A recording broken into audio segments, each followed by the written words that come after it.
We are pleased to have Brendan Nyhan here this evening, and I will introduce him in just a minute. I'm going to just say hello to you all. Hello. I'm going to thank our sponsors and introduce Professor Nyhan, and I'll get out of the way. The statewide underwriters for the first Wednesday program are the Alma Gibbs Donchen Foundation, the National Life Group Foundation, and the Institute of Museum and Library Services through the Vermont Department of Libraries. As I always say, you've heard me say this, your federal tax dollars at work, and I'm grateful to have them. The series underwriter is the St. Johnsbury Academy. The underwriter of this talk is the Friends of First Wednesday at the Athenaeum. And if they are here, and I know some of them are, and if you would like to raise your hand to be acknowledged, or not, good. They are underwriting this very talk. And the underwriters that make this entire program happen here at the St. Johnsbury Athenaeum are the Friends of the Athenaeum. So if you buy a book at Secondhand Prose, donate a book, buy a pie, bake a pie, etc., supporting the Friends, they support this program. And Adler and McCabe, PLC, and I saw Steve Adler, he's right there. To all of our sponsors, thank you.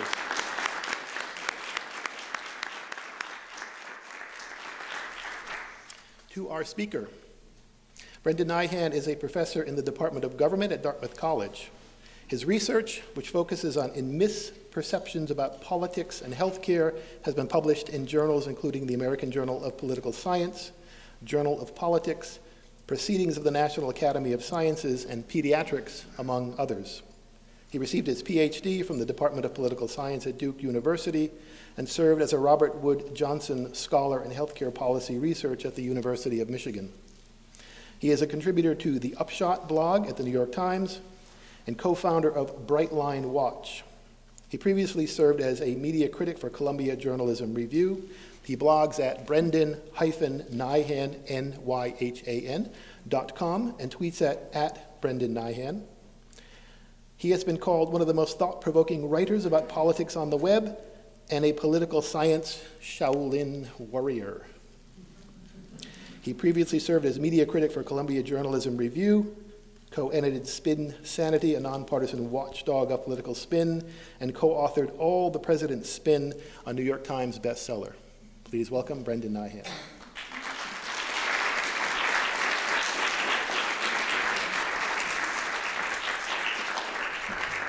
Thanks very much. It's great to be here. It's a real honor. I appreciate everybody coming out, and I'm excited to talk to you about this topic, which of course could not be more topical than it is right now. I'm sure that's part of what helped get you out here tonight. So I'm eager to hear your thoughts, and we'll leave lots of time for Q&A, but what I'm going to do first is talk to you about some of the findings from my own research on this topic, which I hope will help inform the conversation to come. Okay? So the question I'm interested in, and that I've devoted now more than a decade of research to, is why people believe things that are false or unsupported, either about politics or healthcare or other controversial topics and issues. So what you see on the left here is a sign referring to the infamous death panel myth, which played a very important role in the debate over the Affordable Care Act, and actually changed the course of end-of-life care in this country for years, even though it was completely unfounded, that it had no basis in the law. On the right is a sign referring to one of the many myths or falsehoods that circulate about vaccines, claiming that vaccines poison children, when in fact they were one of the great public health achievements of the 20th century and have saved literally millions of lives. Right? So the question is, why do people believe these things that are false or unsupported, and what can we do about them? Right? And that's something that people think about a lot. And what I'd like to do tonight is challenge some of the intuitions you might have about how easy it is to address these problems, because they've turned out to be quite hard. Right? The reason that we're still talking about death panels and myths about vaccines is precisely because we struggle sometimes to overcome those kinds of misconceptions. So we're going to talk about why that is, what we can do about it, what approaches might work better. Okay. So I think we'd all like to believe that this is the world that we live in, where facts, drive public debate, and people are, informing their views, whatever they may be, based on evidence. But that's, of course, and I just want to be clear that that's the underlying premise of a lot of ways that we get information about the world, right? So education, journalism, health, right? We're often trying to say to people who don't have accurate information, here's the information you should have. You're misinformed, let me give you the correct information. And that's a kind of intuitive notion, right? Someone has a mistaken belief and we'd like to give them the correct information. This is described in science communication as the deficit model. And it's the idea that people simply lack information, we just need to give it to them, right? And if we give it to them, they'll change their mind, they'll update their beliefs, and they may even change their behavior or attitudes accordingly. But that's not often the response that we get in the real world, right? And so it's important to understand why that is. And, and when we do give people corrective information about issues they feel strongly about, things that are central to their worldview or identity, the response we get often looks more like this, right?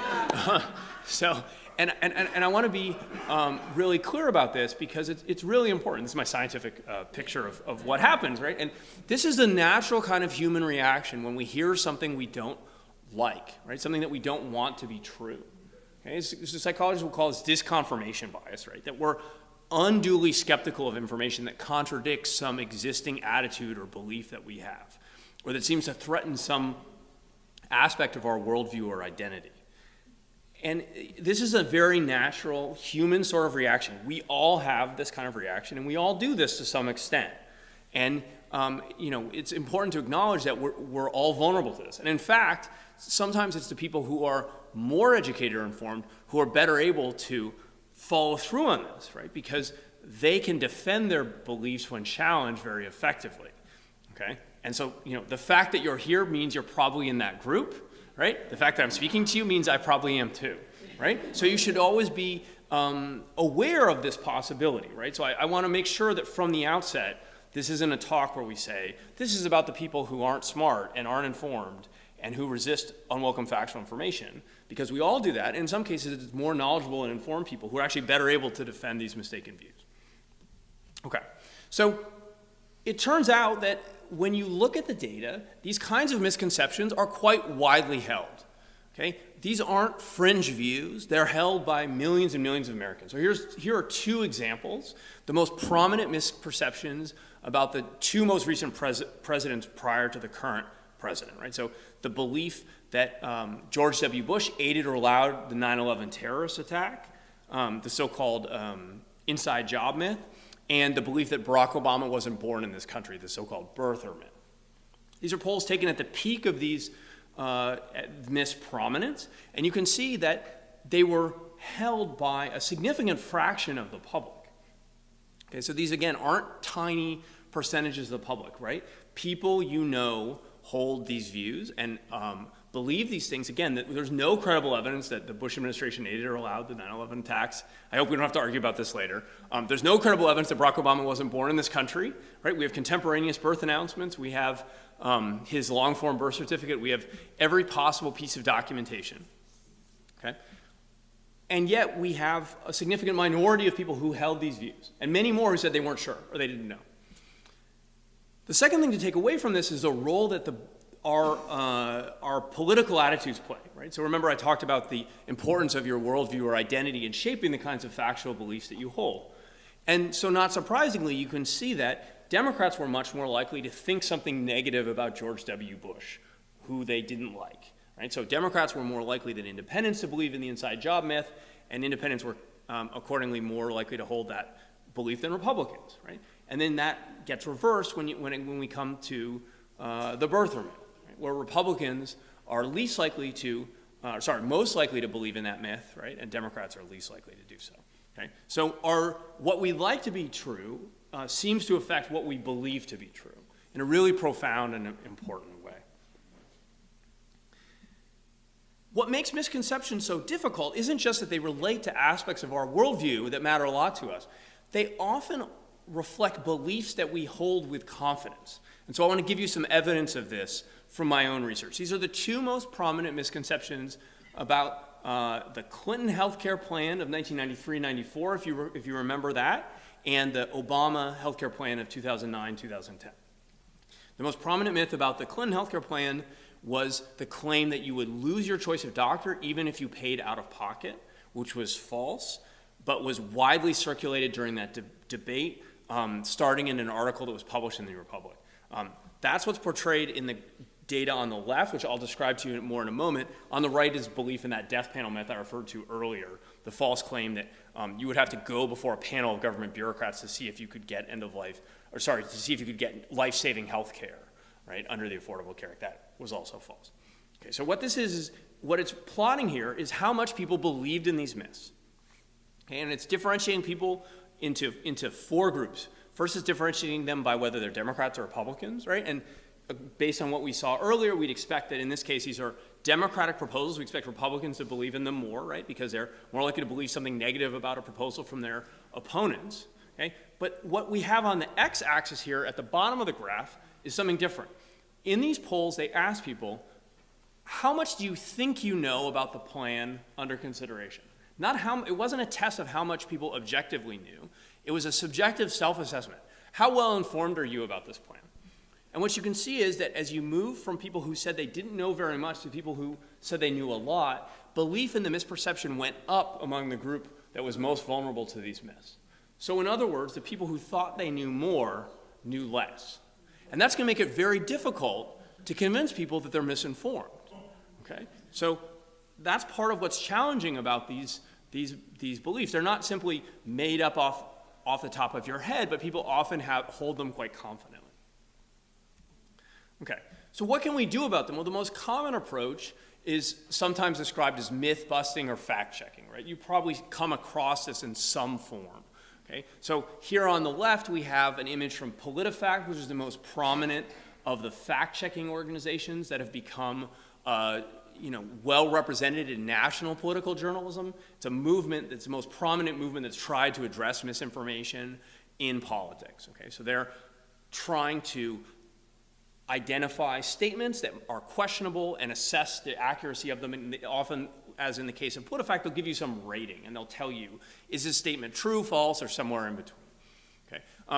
But this isn't something that's limited to journalism. On the right, you have a facts and myths brochure from the CDC, right? That's telling you, here are some myths you might have heard about the flu vaccine, and here are the actual facts, trying to debunk these myths and convince them that actually these myths are false and you should go ahead and get vaccinated to protect yourself against the flu.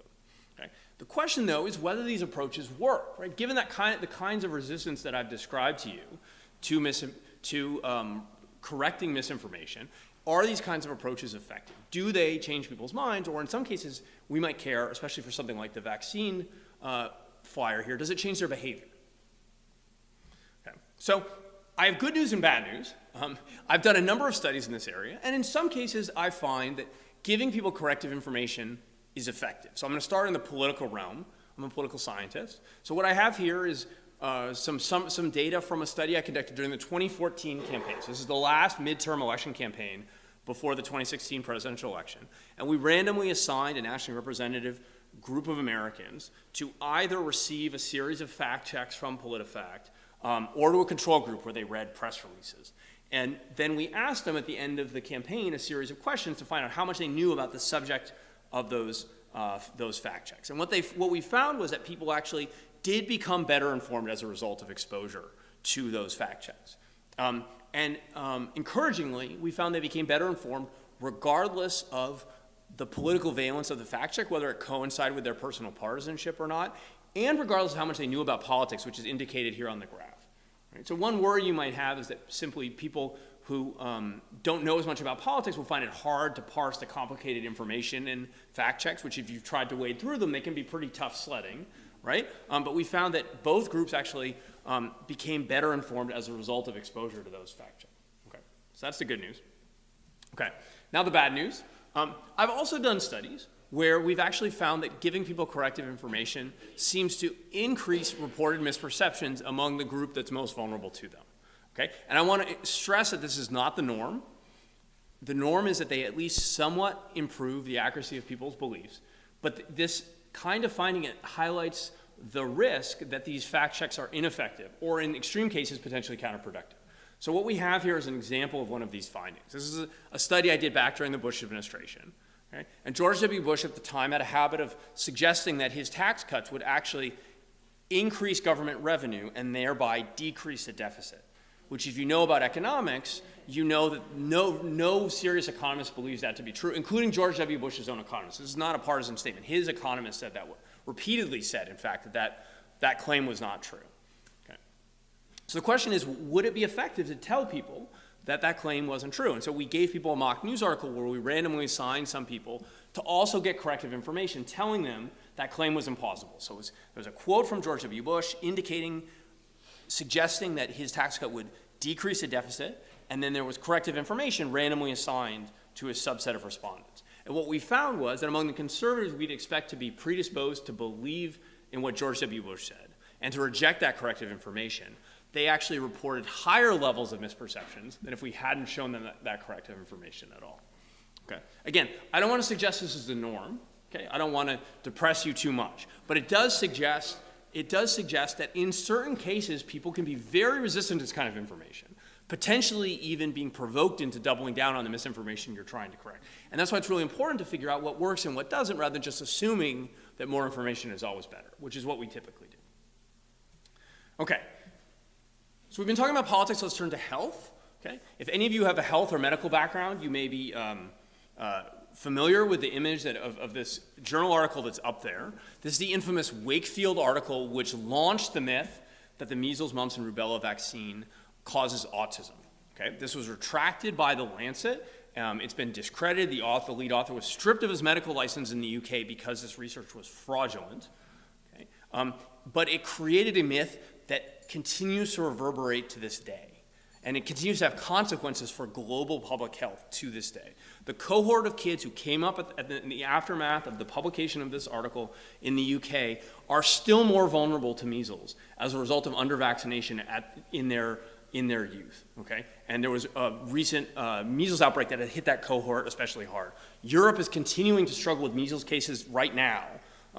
This is an ongoing problem. I don't want to suggest that the autism myth is the only reason that measles continues to be a problem, but it is potentially a component of the problem and a potentially serious one. And let me give you some evidence for why people are worried about this myth. Right? A poll conducted in, I believe, 2008 or 2009 found that 1 in 4 parents in the United States agreed or strongly agreed with the statement that some vaccines cause autism in healthy children. Now, that's a very worrisome number, because we need to maintain herd immunity, we need 90% or more of children vaccinated, right? Of the population to be vaccinated, right? That's what prevents measles from growing explosively, right? That herd immunity protects all of us, right? If I had measles, right, you would all already have been exposed. It's like a science fiction movie, right? It's a very, very contagious disease, okay? And so maintaining herd immunity is a very important public health priority.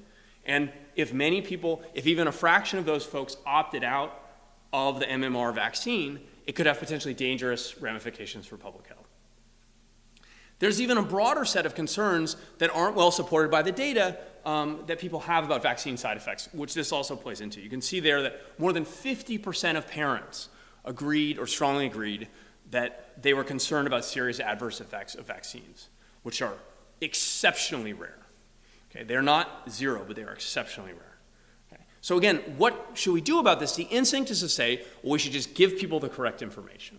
But my co-authors and I actually wanted to test that intuition rather than just assuming this was the right way to counter vaccine hesitancy. Right? It's possible this contributes to vaccine hesitancy, but it's an empirical question whether giving people corrective information is the best way to address vaccine hesitancy, and that's what we wanted to test.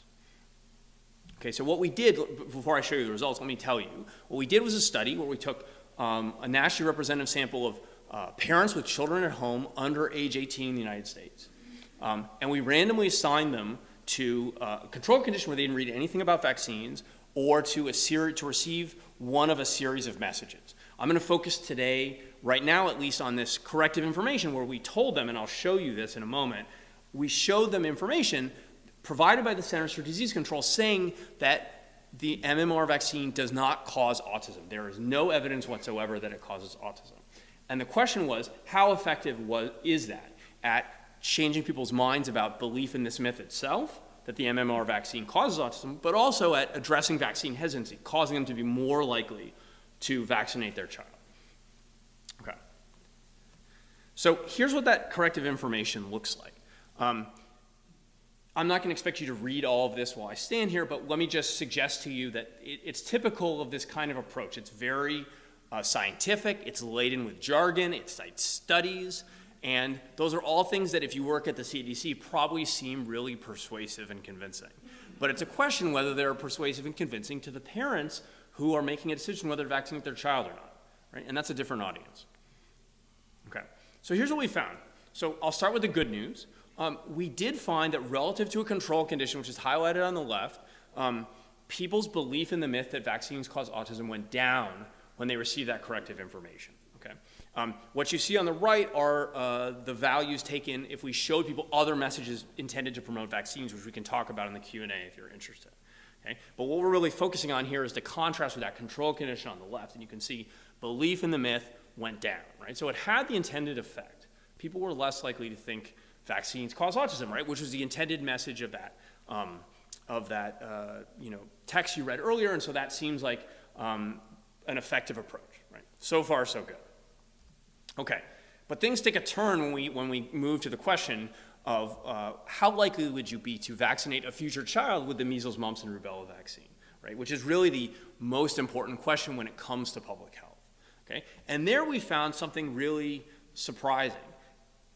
We found a negative effect, and it was concentrated among the third of parents with the least favorable attitude towards vaccines, which are portrayed in the left panel here. I'm going to zoom in on that group in a second, but I just want to help you see them in context. This is dividing the population of American parents into three groups depending on their attitudes towards vaccines as measured in a prior wave of the survey. We asked a battery of vaccine questions, and we classified them into what are called terciles, right? These thirds of the population. And you can see that those folks who have more favorable attitudes towards vaccines are overwhelmingly likely to say they would vaccinate a future child no matter what. No matter what message we showed them, they were going to vaccinate a future child with 90% or plus probability, right? The question, though, is this group that has more mixed attitudes towards vaccines. The parents who have the least favorable attitudes, the third of parents with the least favorable attitudes. And you can see, and of course, that's a group of greatest public health concern. Those are the ones who are most likely to opt out of vaccination, right? And you can see in the left panel here, I'm going to zoom in so you can see this a little better, their baseline rate in the control condition is only 70%. Only 70% of them said that they were very likely to vaccinate a future child with the MMR vaccine. Those, though, who were in the corrective information condition actually reported being less likely to vaccinate a future child rather than more, as highlighted in the red box here. So it had the opposite of the intended effect. Okay? Now, our conclusion, I can't look into people's heads any better than you can. Our interpretation of this finding is that people accepted that corrective information on its face to say that, okay, fine, the MMR vaccine doesn't cause autism, but in the process of thinking about that question, it brought to mind other concerns or hesitations they had. Right? They didn't counter-argue based on the myth itself, but they counter-argued based on their overall attitudes towards vaccines. And in the process of thinking about those concerns or hesitations, they ended up feeling less likely to vaccinate a future child than if they'd never seen that information in the first place. Okay? Now, does that mean that we shouldn't tell people that the MMR vaccine, that's a double negative, let me rephrase that. Does that mean we shouldn't tell people the truth about the autism myth? Of course not, right? Of course we should tell people the truth, but we shouldn't assume that it's going to address vaccine hesitancy. We should instead think carefully about what approaches might be more effective, right? Because this at least suggests that it was not having the intended effect. So what can we do? Okay, and what I'd like to talk about now are some different approaches we can use that might be more effective. But during the Q&A, I'd love your thoughts about what kinds of approaches you see as potentially effective or ways we might think about how to build on the findings I've shown you so far. Okay, so one concern about a lot of the communication in this area is it actually may end up reinforcing the myths that we're trying to debunk, right? Do you remember earlier when I showed you that CDC flyer about the myths about the flu vaccine? The myths are in big, bold letters, right, at the top, right? And so this smoking brochure has the same property. The text that is most prominent are the myths, not the facts, right? The facts are boring text in bullets below, right? If you just glance at it, it's actually emphasizing those myths rather than the facts, right? So one best practice is simply to avoid potentially reinforcing myths in the process of trying to debunk them, right? And there's research that suggests that as people become more familiar with these myths, they may be more likely to think that they're true. This is sometimes called the illusion of truth myth. The things that are familiar to us feel more true, even if we're initially exposed to them in a context where we're being told that they're not. Okay, so this is a potentially mistaken approach. Okay. A second recommendation is to think about how we might present corrective information in a format that's more effective. Okay, and I just want to give you one. I'll give you a couple examples, but this is one example that I really like. This is an article that was published on CNN at the peak of the birther myth, right? So this is a CNN political producer writing a story about a poll finding that 1 in 4 Americans doubt President Obama was born in the United States, okay? And she seems to have gotten a little surly that day and put gigantic images of his birth certificate and the contemporaneous birth announcement that was published in a Hawaiian newspaper at the time on top of the article, right? So that you actually can't even read the article without visual evidence of his birth in the United States staring you right in the face, right? So unless someone invented a time machine and went back and planted this information in a Hawaiian newspaper in 1963 or whenever it was, right, he was born in this country, right? Now, does that persuade every single person? No, but it might be more effective than reading it in an article, right, in a kind of conventional Republican say, Democrat say framework. Right? So this might be there may be ways we can be more creative with visual presentation of evidence in this way. Here's another example of that. This is from a study I conducted looking at belief in climate change, belief in global warming, right? Relevant, potentially relevant. You never extrapolate from the weather on any given day, but it is like 65 degrees today, right? All the climate scientists are like, don't talk about that. That's not actually evidence of climate change, but let's just say that some of you might have thought about that topic today. So one of the issues where we struggle with these kinds of questions is climate change, right? Where there's an overwhelming scientific consensus that climate change exists, and yet belief in that climate change exists, acknowledgement of that scientific consensus is quite mixed, right, and quite politicized. Right? And so what approaches might be more effective to communicate the overwhelming evidence that the Earth is in fact warming. Okay? So one approach that my co-author, Jason Reifler, and I tried was showing people this graphical evidence of warming temperatures from 4 independent data sources. Okay? And that's what's portrayed in the left here. These are relative to some average deviations in global temperatures over time from these 4 independent data sources. And what's so striking about this is how they move almost perfectly in parallel. Because one of the ways that this kind of that climate change science has been resisted is by making claims about the data being somehow manipulated or fraudulent, right? So you can see these 4 independent data sources are moving in quite similar. They're following quite similar paths over time. And what we found was that in an experiment, when we randomly assigned people to see that graphical information, it was more effective at increasing belief in the existence of climate change than equivalent textual information from the same NOAA press release that presented this graph, right? So equivalent textual information was not as effective as that graph. So you can see in the right here, these are the percent of people saying global temperatures have stayed the same or even gone down. There's people who've tried to claim that the Earth is cooling.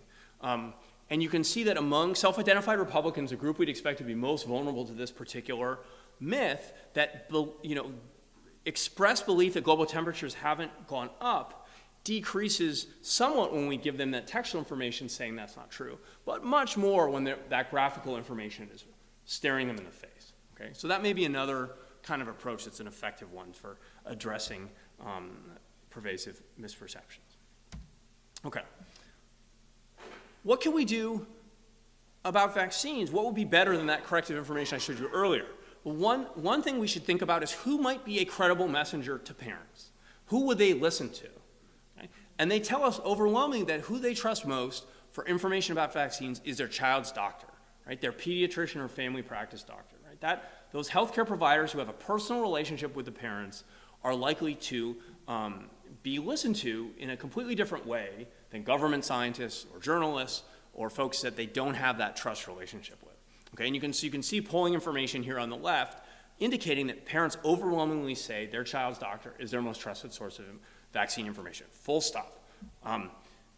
So I think we should think really carefully about how we could help doctors and other healthcare providers communicate effectively about vaccines. We may also be able to communicate the strength of the consensus in favor of vaccines among those trusted groups out to the public, right? And that's what this article on the right is showing you. This is an article that I really thought was well done about the death panel myth that we've talked about at a couple points throughout the evening. Okay, so this was an article that was saying that experts don't believe the healthcare, that the death panel myth was real about the healthcare reform bill that was being considered in Congress at the time. Okay, and the author of the article said, the article goes on to talk about doctors not believing this, but she also talks about another potentially especially credible source. She says, healthcare experts, even those who do not support the version of the healthcare bill now being discussed, note that these accusations are shocking, inflammatory, and incorrect, right? In other words, even people who oppose this bill, who are knowledgeable on this topic, say that there is no death panel in it, right? So, and in another version of this article, she says, doctors and people who oppose this bill, right, clearly say that it does not have death panel. So that may be a way that we can communicate when credible sources exist that might be more persuasive than scientists or others who, for whatever reason, a skeptical audience isn't inclined to listen to. Okay. But at almost even a more fundamental level, we have to think about how we can disentangle factual and scientific issues from politics and values and identity. Okay. Now, I'm a political scientist. Obviously, I think politics are important. But we sometimes, what we'd like to be able to do is to make that separation. Okay. And I want to just share with you a strategy that political scientists I know use to try to make this kind of separation in her own community. So this is a political scientist in Australia named Katie Atwell. She lives she was living in a kind of hippie community in Western Australia that had very low vaccination rates. And this is a community where, this will not be unfamiliar to you as residents of Vermont. So you live in a community where people were not necessarily fully trusting of mainstream medicine. People identified with alternative lifestyles. And that was unfortunately translating into vaccination rates, which made her worried about the health of her community and potentially the threat to her own children. And so what she wanted to do was to convince people in her community that there was no necessary conflict between their own values and identity and vaccinating their children, right? And so she designed and implemented this advertising campaign, which I'm showing you an example of, saying, Katie, 34, mom of two, a local, right? One of you. I'm a member of this community. Kubi is the name of this town, right? I home birth. I use cloth nappies, which is what they call diapers in Australia, and I immunize. Right? And there's other versions of this where there's like a dad with his baby in a hemp baby carrier, right? That are just signaling like, I'm one of you, right? I share your values. I share your culture and identity. There's no necessary conflict between that identity and this life-saving public health intervention, okay? So that may be a way, hopefully that we can make that kind of separation, right? And conservative parties in other parts of the world have made that separation on climate change, for instance. Right? And so I don't think you should give up hope that we can make this kind of separation on some of these issues, right? Vaccines, despite the issues we've talked about, we've maintained at the national level high levels of vaccination, right? So vaccines are still a success story, right? But we have to be careful about them becoming entangled with our values and identity in the same way, right? So people may boo and hiss me now, but this is also true of genetically modified foods, okay?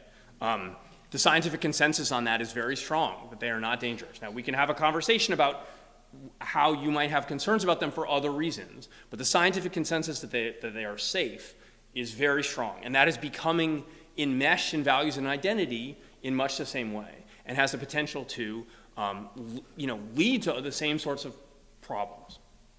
Okay, so let me just wrap up before turning over to you and your questions by just saying that what I hope you'll take away from this is that we should think carefully about how to approach misperceptions. We shouldn't just assume that throwing facts and science people is the right answer, but instead think about how we can engage with people constructively and respectfully towards their values and identity, and hopefully address these misconceptions or whatever they originate from in a more constructive and useful way. So thanks very much.